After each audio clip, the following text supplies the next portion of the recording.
எங்கள் வார்த்தைகளால் யாரையாவது காயப்படுத்தியிருந்தால், எங்கள் செயல்களால் உம்முடைய நாமத்திற்கு களங்கம் உண்டாக்கியிருந்தால், எங்கள் சிந்தனைகள் உம்மிடமிருந்து விலகியிருந்தால், கருணையுடன் மன்னித்து எங்களைப் புதிதாக்குங்கள். நாம் நம் பாவங்களை ஒப்புக்கொண்டால், அவர் நம்பிக்கையுள்ளவரும் நீதியுள்ளவருமாக இருந்து, நம் பாவங்களை மன்னித்து, எல்லா அநீதியிலிருந்தும் நம்மைச் சுத்திகரிப்பார். முதல் யோவான் 1:9 கர்த்தாவே, எங்கள் குடும்பங்களை உம்முடைய கரங்களில் ஒப்படைக்கிறோம். எங்கள் பெற்றோர், பிள்ளைகள், சகோதரர்கள், சகோதரிகள் அனைவரையும் உம்முடைய சமாதானத்தால் சூழ்ந்து கொள்ளுங்கள். உடல் நலமின்றி இருப்பவர்களுக்கு சுகம் தாரும். மன அழுத்தத்தில் இருப்பவர்களுக்கு ஆறுதல் தாரும். தனிமையில் இருப்பவர்களுக்கு உம்முடைய நெருக்கத்தை உணரச் செய்யுங்கள். இந்த இரவு எங்கள் வீடுகள் ஜெபத்தின் இல்லங்களாக இருக்கட்டும். வாக்குவாதங்கள் அமைதியாகட்டும். கண்ணீர் மகிழ்ச்சியாக மாறட்டும். உம்முடைய பரிசுத்த ஆவி எங்கள் இல்லங்களில் வாசம் செய்யட்டும். கர்த்தர் உம்மை ஆசீர்வதித்து உம்மை காக்க கடவர். கர்த்தர் தம்முடைய முகத்தை உம்மேல் பிரகாசிக்கச் செய்து உம்மேல் கிருபையாயிருக்க கடவு.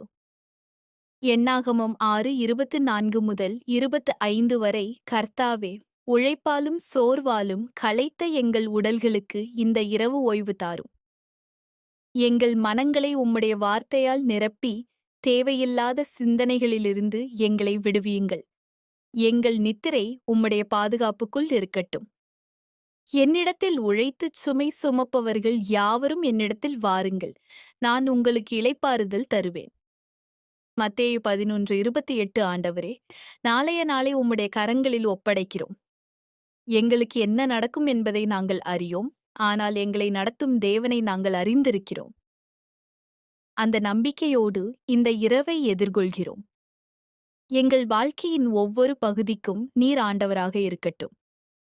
எங்கள் வேலைகளில், எங்கள் படிப்பில், எங்கள் தீர்மானங்களில், எங்கள் உறவுகளில் உம்முடைய சித்தமே நிறைவேறட்டும். கர்த்தாவே, இந்த உலகத்தில் போராடும் அனைவருக்காக ஜெபிக்கிறோம். யுத்தங்களால் பாதிக்கப்பட்டவர்களுக்கு சமாதானம் தாரும். பசியில் இருப்பவர்களுக்கு உணவு தாரும். நம்பிக்கை இழந்தவர்களுக்கு ஒளியாய் விளங்குங்கள்.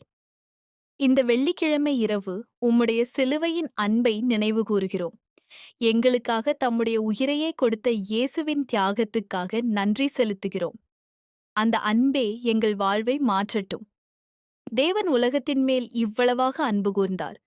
அவர் தம்முடைய ஒரே பேரான குமாரனை தந்தார். யோவான் 3:16. கர்த்தாவே, இந்த ஜெபத்தை முடிக்கும்போது எங்கள் உள்ளங்களில் நன்றியும்